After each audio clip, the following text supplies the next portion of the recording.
Good morning, Southern Arizona. Welcome back to the Marketing Corner this week. Thank you so much for spending the next hour with us as we dive into entrepreneurship, small business, marketing, and who knows what else with these two guys in front of me.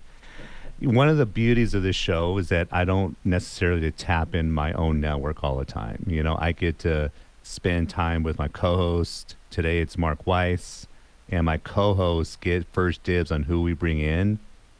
Yeah. Why did you pick this dude that's sitting with us, Mark? Why? He's amazing. Why this guy? Yeah. You know, when I first met Tyler Lopez, Yeah. I walked in, it was a happy hour at the old Cappy's over there, which was a great spot, and too bad it's closed. One of the best Reuben sandwiches. I agree. I'm gonna invoice Cappies for that plug, by the way. Right, yeah.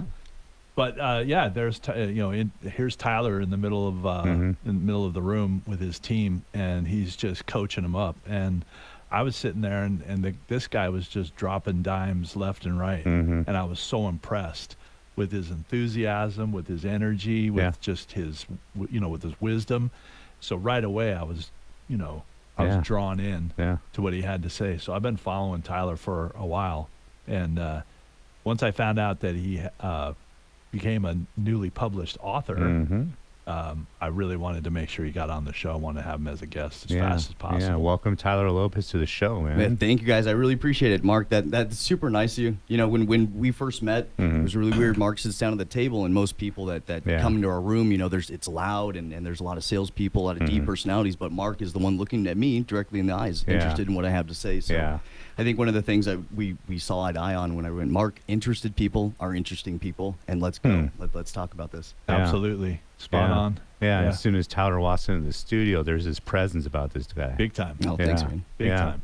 And it was hard not to get too much into the conversation these last 15 and 20 minutes before the show started, because you're wasting content, dude. Let's save some for the show. It's hard for me to keep my mouth shut, so we'll just, I've got a lot to say. I'm here to help a lot of people, and my number one objective for a lot of people is just to get them to think the way that they want to think, not the way that people are expecting them to think. And that has a lot to do with sales and building business and making friends. I mean, it's really, that's what it comes down to, is building relationships out of it. Just a lot of the stuff that I found that you were putting out was just really fresh and innovative, and that's what I thought was really exciting, because there's everything that we do in sales and marketing is based on stuff that's 3,000 years old, and you get a lot of it that's regurgitated.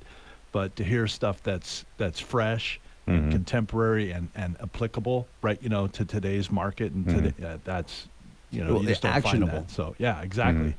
So that's the key thing that I found with Tyler was really impressive. Yeah, one of the things I always preach, Tyler, especially here in Tucson, is your job, no matter what business you're in, if you're working for yourselves, to be 1 degree away from everybody. Sure. Right? And one of the things that I was doing as I was researching you this week was that how to build strong connections without losing yourselves. That really resonated with me. Well, good. Talk about that a little bit. Well, it's really hard not to. Right. It's really hard not to. So I guess I should say, I'm a real estate agent here in Tucson. It's something that I've had passion for since I was a little kid. A lot of my family has been involved in it, ever since I can remember. So when I got into sales, I was way too young to be doing what I was doing. But what I didn't understand is all the opportunities that got put in front of me. Hearing no, or you're too young, or you don't have the experience. I didn't see that as anything other than a reason to get a little bit better. It was nobody was going to help me to get older. I could only help myself to get better. So as my career went forward, you have these big valleys, peaks and valleys in your business, but you forget you have those in your life too. So as we progress in business, we become different people, and it's really important for people to identify each one of those steps along the way and go, oh, this is happening because I made this huge investment and I haven't got my money back yet. For example, you try to flip a house and you have all this money out.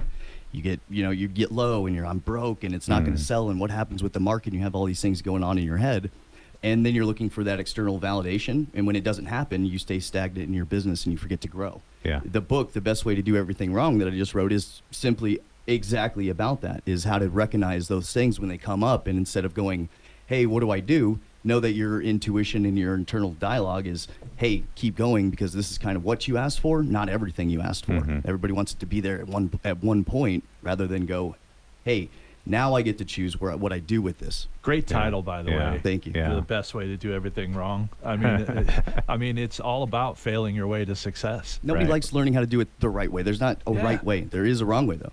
Right, exactly. There's lots of wrong ways, right? It really is. Yeah.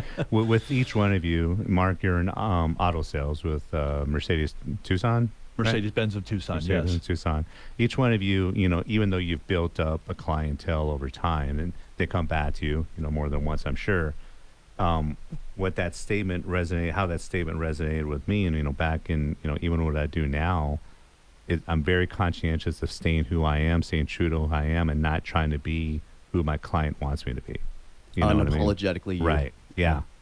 And this is me. This is my flaws. I'm not going to try to be your best buddy anymore. That was early in my career. I would have 80 to 100 clients at a time, and I was 80 to 100 different people, just because I was trying to be their best buddy. You know what I mean? So it was mentally exhausting, and two, I'd wake up in the morning and have no idea who I was. You know what I mean? So have you ever considered that there might have been a point where you're trying to be that perfect person for all of those people rather than allowing them to be that perfect person for you? Right. It's building that network around you of the people that will come and go versus the people that want to be around forever. Yeah, it's a great point. It's not changing what you sell or how you sell. It's changing who you sell to. Yeah. Good point. It makes life easier. It really does. What was the inspiration for the book? Frustration. There's a lot of things going on just in the real estate market alone that I just don't believe that there's any bad time to buy a house. There's a lot of people that get really lucky as a real estate investment, buy it, and then 2 years later they make $100,000.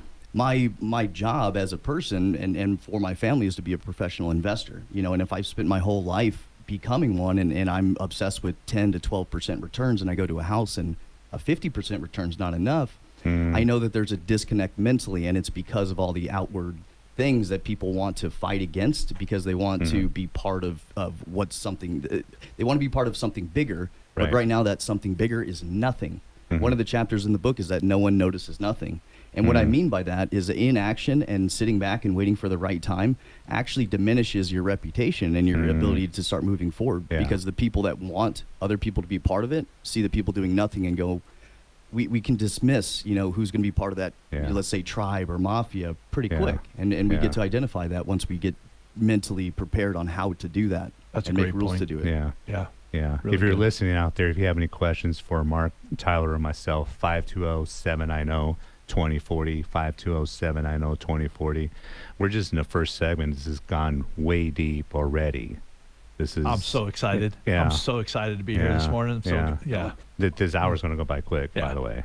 So when another thing that really resonated with me, you were talking a little bit off your last podcast about character. Sure. How would you define character? All of our clients expect us to be the same person that we advertise through the internet and through text message and through phone, and they have the ability to see us, and they have the ability to do research the same way that you did. So your character cannot be a flaw to everybody else. It needs to be something that you own. So when we're behind our computer and it's late and we know that we could send that email or give that call or send that text and we don't, that has a lot to do with character. And I notice a lot of people that start in business, they forget that they have to start there. Just because you have a real estate license or an insurance license or a financial advisor license doesn't mean you're programmed to do the right thing. It's the very small things that build your character over a very long period of time. And that is the hardest thing, because nobody gets to define for you how long that timeline really is. So people have these characteristics in their head that they're going to be able to know when their character is improving. They only are told when their character is declining. And when the improvement comes, I think the character is something that you really have to build to know who you are when things get tough and hard and you're in a really, let's say, difficult sales situation. Right. I mean, if you don't lie, you don't have to remember anything, right? And that has a lot to do with your character, and that has a lot to do with what you've promised before. You go on any appointment or lunch or dinner or whatever. They expect you to be a certain way, and it's your job to show up big for them every time. It's hard to market character. Character comes through experience and referrals, word of mouth. It's like hard this. Like this, having these conversations and expanding your network. Because you can't advertise character. Exactly what the two of you said about character. It to me, that's synonymous with your personal brand as well. We're always building it. Yeah. What is Tyler and Mark going to say about me when we leave today? You know what I mean? That's how I define character or brand. Like, what are people going to leave when I leave? What are people going to say about me when I leave the room? Absolutely. You know what I mean? And again, getting back to here in Tucson, Arizona, I mean, it's character, your personal brand is everything. Well, trust is earned in drops and lost in buckets. And something I learned very valuable from a coach when I decided that I needed to, develop some kind of process on how to get people to listen to me. He said, remember that people will do 100% or 50% of what you do right. They'll do 100% of what you do wrong. And so just keep that in mind, that as you go through things, that you're going to get to define what's important to you. And that's what people are going to follow. And that's how you build your culture, your mission, and your vision around it. Yeah. Needy versus desperate, the needy doesn't play well. It's it's creepy. Yeah. Right. Yeah. And that's part of your sales technique, is to be very unneedy. Yeah. Yeah. You and I take some deep dives into your sales techniques, and it's just fascinating. Later on in the show, Mark, I want people to be able to reach out to you if they have any ideas or need some suggestions from yourself. So have your contact information ready later in the show. Absolutely. And then as we get back from break, Tyler, I want you to be ready to tell us why real estate. You know what I mean? I mean, that's a massively intimidating industry, in my opinion. Yeah, to most, sure. Yeah, so we'll get back into some more of Mark's story and some more of Tyler's story here after the break. You are listening to the Marketing Corner. We are back in the Marketing Corner. That was a cool commercial, Mark Weiss. Oh, man. Did you come up with that? I think I had a little bit to do with it. You had a little bit to do with that. Yeah. You had a little bit to do with that. It sounded great. Yeah. Very professional. Thank Very you. professional. The two of you are arguably in two of the most difficult industries out there that I know. I have friends in each one of your industries, right? And I would never think about dipping my toes into what the two of you do. Two-part question for both of you. Why did you pick your industry, and what makes you good at it? You want to go first, Mark? For me, luxury automobiles, it's something that I gravitate to. I love cars. But more than anything, it's not even about cars. It's about people. It's a business. It's a people business. Yeah. I've been in sales all my life, and anything from, I did motion picture, film, theatrical, TV rights. I worked for Ticketmaster. I was the area marketing director during the time that we were overtaking Ticketron, and so I'm setting myself up for my age and letting you know how old I am. 31? Yeah, 32? yeah, and holding.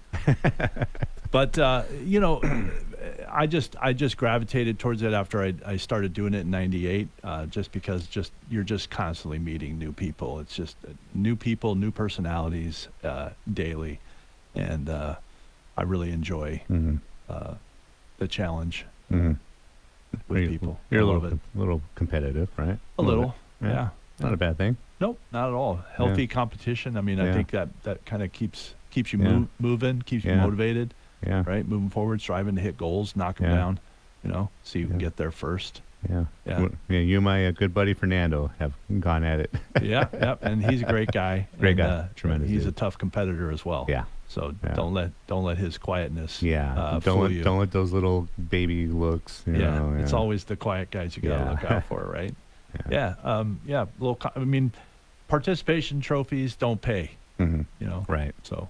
Yeah. Tyler. Well, for me, I mean, this could be a really, really, really long answer. The way I ended up in real estate is I had this really cool life, between my teens and through my 20s that I wanted to be in a spot that I could help all of my friends become better and get better and try to invest money and just learn about money. And as I'm in college, I had all these plans of all these other jobs I was going to do, and I'm sitting at this table during one of my great aunt's wake, and it turns out it's all these women from Long Realty, and they're sitting around the table saying, "You should get you should get into real estate. You should get into real estate." And I just didn't see any harm in it, because at that time I was working at the Hilton. A couple years before, I was working at Cushing Street downtown, and I had met a lot of people that had a lot of success, but I really it didn't really equate to anything, because I had a very poor mindset, honestly. And up to that point, I had never had a check with a comma in it either. So when I was working at the Hilton, this guy Carl told me, if you wanted to ever start a business, why would you ever start a business when everything is really good? Why not start when it's really bad and get used to being really, really good and learning the industry and learning how to do things while you still have time to do it? Right. And that was the most right anybody had ever been in my life. I only sold a couple houses in retrospect, in passing, that it wasn't enough to make a huge career at it, but everybody was cheering me on. So, it was a perfect storm. And why am I good at it right now is I constantly have to study the market. It's an obsession of mine. I look at it. I read everything I possibly can. I listen to the podcasts. I read the books. And then now, within the last couple of years, studying the psychology of how people are wanting to buy, but nobody is wanting to sell to them. So right. I keep, trying to progress everybody on my team and in my life to be able to know what's happening in our market now, right. but also studying to predict what might happen in the future too, because that's really what our clients want us to know. They don't want to know what's happening right now. Right. They might buy a house in 3, 4, 6 months. They kind of want to know what your experience and your mentality is towards real estate in the future, because that's what matters. Yeah. At the beginning of this year when I was consulting some of my clients, in particular, I was like, so what's your plan in November? What are you going to do in November? And 10 out of 10 clients were, what do you mean what's going on in November? How does the election, without getting one side or the other, guys, right? We're not going to do that here. But when thinking about your own business, how has the election affected auto sales and how has the election affected real estate? So I can tell you that right now, people are kind of holding off to see what happens. Luxury goods obviously are one of the first things that are hit as far as the economy goes during any type of political crisis or economic crisis. So we have people that are still kind of dipping their foot in the water, testing the water, seeing what prices are. A lot of people still haven't been out since, post-pandemic and are still discovering that prices have gone up considerably and that interest rates are still very high compared to what they were five years ago. Right. So there's a lot of that toe dipping still going on, but I think a lot of people are kind of pulling back a little bit and saying, you know what, I think I'm going to wait just to kind of see what happens. Right. Leave my money in the marketplace. Market's been good, right? The stock market's been really good, all-time high. Yeah. The S&P's, been fantastic, and I think people want to hold on to those profits before they jump out and spend it. Yeah. With our clientele, it's not. It's usually not an issue. They can write a check for something. So whether they buy it with someone else's money or with their money. So. But I think right now they're just kind of holding off. Yeah. Tyler? It's probably the number one conversation everybody wants to have before they even try to buy a house. Right. What's going to happen next year, and I know they mean the election, and I think some of the facts are really nothing has changed. I've been in the industry for long enough that every time and every year and every election and no matter what happens, there's very to little change on the ground floor of anything. Yeah. The things that they're waiting to happen a very long time from now, and the ripple effect of anything that changes through an election right now might not ever, affect them towards the purchase of a house right now towards when they sell it. These are 5 to 10 year plans that, as far as the economy looks, it's not the president the president-elect that's going to decide whether or not you buy a house. It has to do with your financial literacy and future and what you want, you want out of it. Not necessarily who's president to say, right. If this guy or this lady or this person's president, I will or will not buy a house. It's stuff that I really have to mull over and just like power through and go, listen, here's the facts of what we're doing. Yeah. I love those answers. I think it needs to be on every business owner's radar to be aware of it. And I think for the most part, a lot of business owners fail to, if you fail to plan, you plan to fail or whatever that quote is. Yeah. Yeah, I agree with Tyler wholeheartedly. Yeah. You have to pay attention to it, but it's not that individual that's specifically going to affect it. But these, it's what are the affectations, right? That's what you got to be aware of. Yeah. Because these things, all in all, everything encompassed is what affects the marketplace. Well, and each side has extreme opinions on the real estate market, and I've always stayed neutral. I don't watch a lot of TV. I don't pay a lot of attention to politics, and it's a big flaw in my life. But I've got a lot of other stuff to study. Not a bad thing. I'm reading. I got a lot of stuff to read. Absolutely. Yeah. No, first, not first, but I do want to thank you tremendously for bringing a copy of your book. And, very welcome. I was going to ask where to find one anyway. And at the end of the show, we'll let everybody know where they can find a copy of the book. And I was going through it. One of the quotes that really stood out, not just because it's in real big font, but You said something on page 14 in our book. Remember, the story you tell is the life you live. Make it count. That's Feels great. good, right? Yeah, yeah. There's so much that needs to be said about that. I mean, because storytelling, storytelling is how you inject you into the transaction, into the whole picture. You have to be able to be a good storyteller. Absolutely. The motto and the mission statement for our team is investing in the future of our clients through intentional giving, grace, and gratitude. So as Love we that. meet Yeah. we meet VIPs, let's say, business owners, people that we want to do a lot of business with, we have to go in with intention that we're going to give more. We're going to show them as much grace as possible, and we're going to say thank you every chance that we get. And whatever may or may not come back from that, it doesn't matter. That's what we stand by, and that's the aura that you should get when we walk it through or come to a happy hour or whatever. That is the cornerstone of building trust and rapport in any sales transaction. And by doing it that way, what Tyler just said is probably the fastest and probably the most successful way to establish trust and rapport with your customer. Yeah. I hope they see it too. Yeah. How much does gratitude play a part in? I know, Mark, you're part of a team, but you're kind of a solo player, so to speak. Yeah. But Tyler, with your team, I mean, how much is just kind of reminding everybody that we get to do this every day?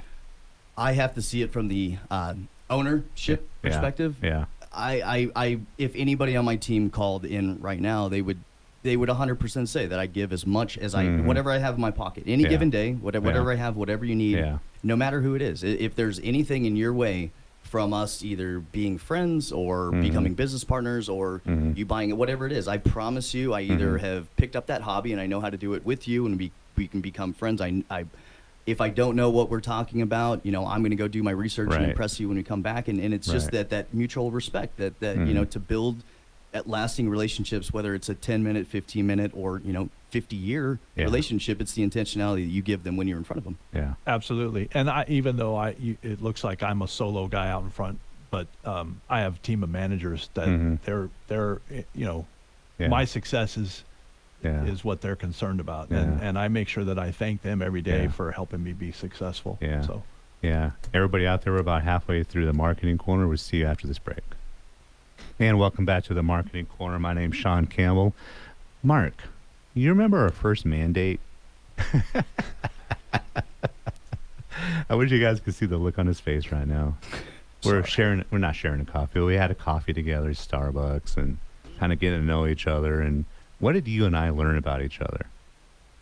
Well, we learned that we spent some time in Germany around the same time. Yep. Right? Yep. When I was in the Air Force. Yeah. And you were over there, and we were over there at the same time. I was in high school. Yeah. And you were in the military. You were, what, 21, 20? I turned 21 when I was in the Air Force. And how long were you? I was in 6 years, from 85 to 91. What were some of the lessons you learned? I was 20. Yeah. What were some of the lessons you learned in the military that you still carry over to today? Work ethic. Work as hard as you can. For as long as you can.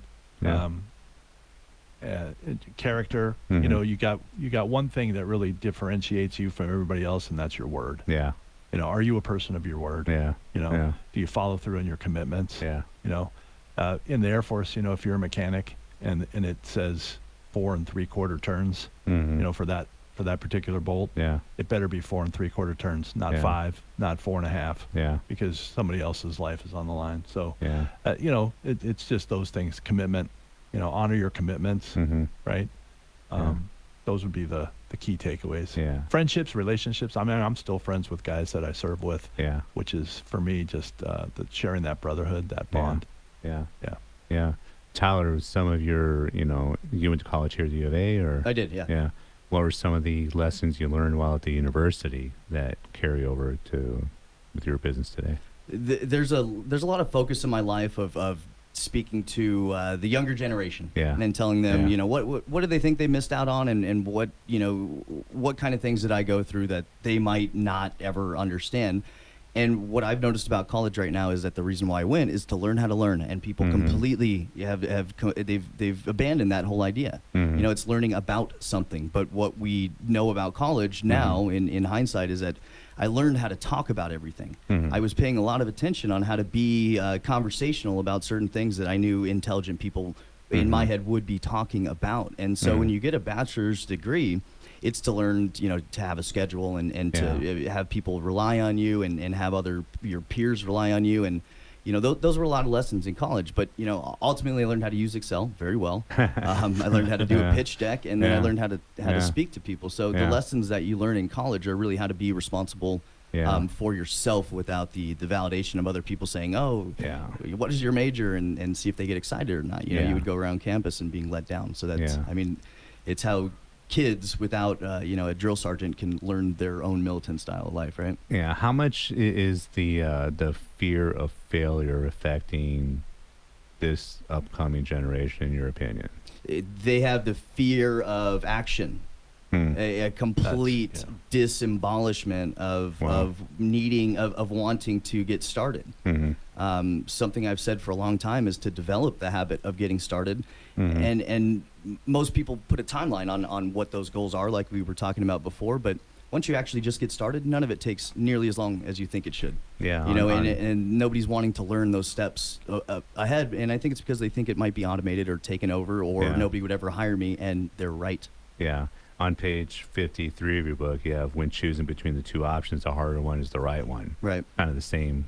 How else are you going to learn it? You're learning how somebody else made it simple and easy, and you never got to have the struggle. You never went to figure out what mental fortitude it takes to accomplish something. You already did it the easy way. You never did any research or discovery of, how to drive a manual. My car is very fast, and my car is very cool, but not everybody can just do it. It's you have to learn those skills before you can get there. Right. How many failures? Do you have any monumentous failures, Mark? That sounds like a bad question, but is there anything, as we get into this last minute of this? I know I'm putting you on the spot right now. No. Yeah, life throws things at you all the time, and how you handle it is 90% of who you are. And I wouldn't be where I am today if it wasn't for everything that I've gone through in the past. Personal relationships, I've been through divorces, I've lost loved ones, I've been fired from jobs, I've not always been the top guy. I had to learn how to be the top guy. So those are things that, like I said, you got to fail your way to success. We got one more segment of the Marketing Corner coming right up. Next week on the Marketing Corner, we got my buddy Manny Tran and David Bradley's putting in extra overtime and being a co-host again for us. So I appreciate you guys coming in next week. And always, before we close the show and start this last segment, got to say thanks to John, our engineer. Thanks to the Marketing Corner's sponsors, including David Bradley, Candace Eaton from Seaton Photography, Jamar Jordan, tax specialist, Roger LaFay from LaFay Processing, Danny McPadden, Last Bridge Media, and of course my co-host today, Mark Weiss. Thank you. Yeah, it's been great to be here. It's so much fun. You got an upcoming gig with the Tucson Business Networking, right? Yes, Stacy's doing the Tucson Business Networking Conference, December 10th, 11th, and 12th. Yeah, and I'll be a featured speaker. Yeah, congratulations on that. Thank you. I'm really excited about it. Yeah, and Stacy has just blown up. Oh my over gosh. the last 5-6 years now, she's been in Tucson Business Network. It's really it's really one of the premier networking groups in Tucson. Congratulations on that, man. Thank you. Huge gig. You'll be talking for about an hour. About an hour. Wow. Yeah, and I'll be talking about all things sales and marketing, probably geared towards luxury luxury goods, luxury buyers. Yeah, how to market to, how to sell to, how to talk to. Wow. I want to try to make it. I want to try to make it so I can be awesome. Get you to autograph my chest when you're done. That's awesome. It's not a Motley Crue show. Woo! Tyler, what are some of the things that make people successful, not just in real estate, but in business in general? If you could pick 3 things and say this young woman or this young man has these 3 things, what do you think those are to not ensure success, but help them more to succeed? The ability to do it, do it right, and do it right now. Everybody needs to start there. The ability to do it, everything is in the way, and you can think of 1,000 ways not to do it. Yeah. And most anybody that is being held back from any kind of success is because they're afraid to ask other people questions on how to. And the people that are there that want them to be along that ride are dying for them to wait to get that question asked. And doing it right doesn't mean doing it perfect. It means doing it good enough and having the ability to want to learn along the way. And doing it right now means get started. You don't have tomorrow's already too late. You know, and the people that I talk to really, really often, they always want this whole plan. You know, A through Z, and then they need it all A1 and A2 and B1, B2, and people often forget that just having it in place and going and talking about it is all you really need to do. Yeah. Do you have a mentor? Plenty. Yeah. Plenty? Quite a few. I'm getting a new coach this year. I was in a coaching program, the same coaching program for a long time. You know, and I grew as a different person, and a lot of those guys started another company, you know, and so I'm gonna see that through with a lot of the guys that I respect and still love in the industry throughout the country. Mark, do you have a mentor as well? I do. I had a couple of guys that I've worked with over the years. My buddy Tom Lawley down in Sierra Vista has always been a great mentor towards, you know, to me. And I worked with a guy, John Melton, up in Scottsdale for a number of years. Learned an awful lot from him. He's the one that taught me people don't care how much you know until they know how much you care. And that has been the cornerstone for my sales success. That's great. Yeah. You guys put in a lot of hours every week. I mean, how much is work-life balance important to the two of you? I've got a really specific schedule to keep myself on tact and know how, because I enjoy things different. You know, so between having breakfasts every day of the week and then doing happy hours, we call them happy hours, but it's really just me getting together with my buddies. But that's a good starting and stopping point. And once you get a really good rhythm and you know that you're running a business rather than being a salesman, those things kind of fall in line a lot easier. Yeah. I make sure that everybody knows, you know, what I do, and a lot of times you have to be available for your customers. You can't always make customers work on your schedule. I try to, you know, when I can, but you do have to work on your customer schedule. So if a customer needs to come in after 6, you know, my wife is very understanding. The people that are in your life need to be understanding about what it is that you do. So I let everybody know if we're making plans, we got theater plans or dinner reservations, there's an opportunity or a possibility that I could be late. I might miss it because I'm in the middle of selling a car. Well, this is where we come in to play a lot as business coaches. Because the ability to have those ethics of I'm working when I can work, and if my phone rings, that means I'm making money. But at the same time, you know, you have to make your family. You have to give your family the best of you, not the rest of you. But at the same time, when you're very good at time management, those are the kind of things that are top of mind. Of it's not our client's fault that I'm not busy or that I'm busy right now. So you have to hire it. You have to have that respect level of I'm a businessman, and if I can't do it, there is somebody that will. Absolutely. Yeah. No, I always, if I have a day off and the customer says, can we do it Tuesday? And I'm off Tuesday, I'll say, hey, is there any possibility we can move it to Wednesday? A lot of my clients are retired. And so it's not a problem. You just ask. If you ask, it's usually not an issue. But if it's something where they absolutely have to have it, you know, on Tuesday, I'll make the time and one thing the three of us have in common, I think, is the best quality that the three of us share. And without getting into what we think is going to happen in the playoffs, but what makes the Los Angeles Dodgers a great organization? We all love them. We all think they're going to do well. But why have they historically been a great organization? Their culture. Their culture. I mean, everybody that has ever been a Dodger has always wanted to stay a Dodger. You know, there's very few people that are, you know, there's plenty of teams and businesses of I quit that place. Nobody wants to quit the Dodgers. Right. They all want to become a part of it. You know, even Magic Johnson. Right. He wanted to become a part of it. But from the ground up, I mean, they teach and educate and they coach the players at the you know, the Class A and above, the philosophy and the tendency of how to win games, how to be a team player.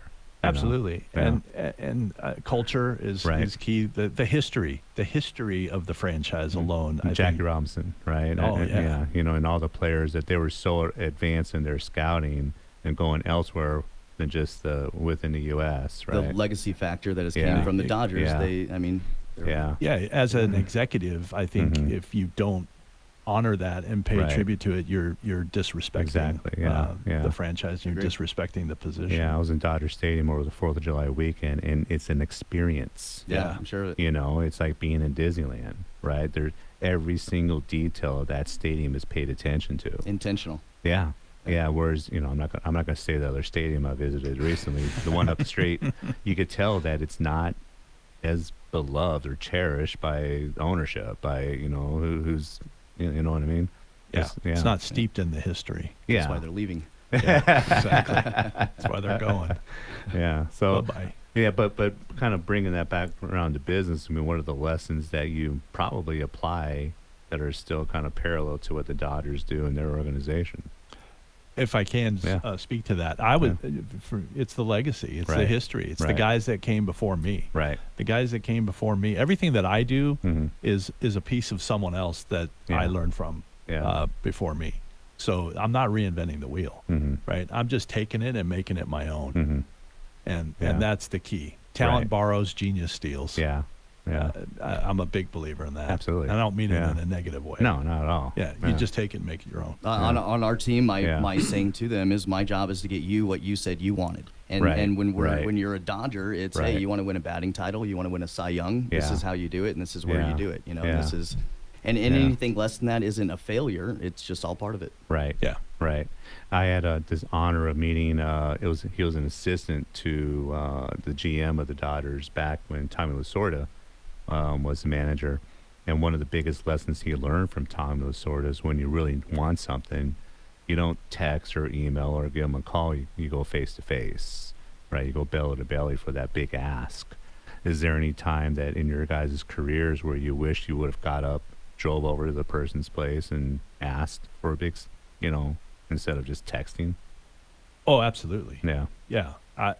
I'm not a big believer in texting. I don't think texting is a great way to communicate. It's a great way to transmit information. Yeah. But it's not but it's not a great way to communicate with another person. Yeah. The real emotion of it, the ability to see eye to eye, the ability to read body language. Yeah. So much of what I do is a lot of that is steeped in NLP, neuro-linguistic programming. Yeah. And so it requires me being belly to belly, face to face. That's where I thrive. So yeah, I would definitely say I wish that I had, why did I do that? Why did I send an email when I could have really just, got in the car, drove over there, put the car right in their driveway and said, boom, here it is. Yeah. I was so enthralled. Nobody teaches you business 101, right? So you start reading these books, and it's like, here's how you bring a pen with you everywhere. Here's how you tuck in your shirt. Here's how you wear a tie. They seem so silly, I didn't pay attention to a lot of them. But the first thing in all those books is how to shake someone's hand. Yeah. And so when I was young in business, I just thought that's how it was done. So and I heard people over the years, the more hands you shake, or the more hands you shake, the more money you make. It's belly to belly business. And so I just never knew that there was an option to not to.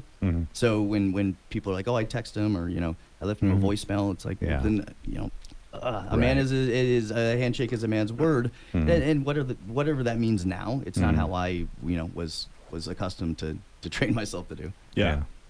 Yeah, people often ask me things like, well, what side do you wear your name tag on? And then I say, well, what are you right-handed or are you left-handed? They go, well, why does that matter? And I go, because when you wear a name tag, it should be the side of the body that you shake hands with. So I wear my name tag on the right lapel because people are going to be drawn to the right side. So it's just it's a suggestive power, and paying attention to small details like that are really the things that are going to propel you are you an average salesperson or are you an above average? Well, even down to how to pick a seat in a restaurant, and when to get there and how to order and how close are you to the door? Yeah, people notice. Yeah. How much, does the stigma of being a quote unquote salesperson intimidate people that want to get into both of your industries? One gentleman, and I still love this guy, he told me, and I was getting pretty used to being a real estate agent, and I told him, listen, hey, I'm not a salesman. And he looked at me and he goes, that's the dumbest thing I have ever heard a real estate agent ever say. He goes, it is the highest honor that you can be is a salesman when you do it the right way, and you do it with intention, and you study it, and you're trying to do a better job rather than just trying to say the right thing. Right. It changes the way that you have to have the outlook on it all. Yeah, absolutely. Yeah. Salespeople, in my opinion, are the front line of the American economy. Nothing happens without us. Yeah, right. It's where it all starts, And you can have people try to impose that negative stigma on you and call you a salesperson, but I know of no other business that requires you to be so many different things to so many different people and do all different facets. I have to have the ability to talk to people of all walks, all brands, all statuses, right? And in order to be effective. And I want to do it. And I want to learn how to do it. Right. So but you're the front line. Yeah, a couple of things for me is like I'm very, very comfortable being uncomfortable. Right. I was so looking forward to meeting Tyler today, and I was uncomfortable in anticipating, man, this is it. This is what it's all about. Let's do it again. Right. And then with my sales technique, I like to think of myself as very, very educational, and I don't do no more than 20% of the talking. You know, how would you describe each one of yours? You know, what's your comfort zone when you're selling property or a home, Tyler? My process is to always give any client as much information as humanly possible up front. It has a lot to do with my marketing and advertising of immediate information and QR codes and having done the homework on the properties. And it's to show so much value up front because people know the price of everything and the value of nothing. So I have to, they're going to talk to me about commission or how much the car is worth or how much insurance is going to, it's all going to come up. So I need to do whatever I can to provide as much value as possible and ask them what questions they have for me or Jesus take the wheel. And most often it is, holy Tyler, this is too much. I assume you know what you're doing. And I'm like, assume, no, I need you to know I know what I'm doing. Right. But that comes with trust and effort and relationship building when you're there in the appointment shaking their hand. You can't do that over the phone. How much of each one of your marketing efforts, because even though you and I have never met before, Tyler, I know I've seen on buses and other places. And Mark, with your efforts and winning year after year the Reader's Choice Award and everything else you're involved, how much of that, you know, lays the foundation for when someone walks into the door, they're like, I feel like I know this guy already? It's so key, and that's what. You want to do that stuff so that people get a sense of who you are. Right.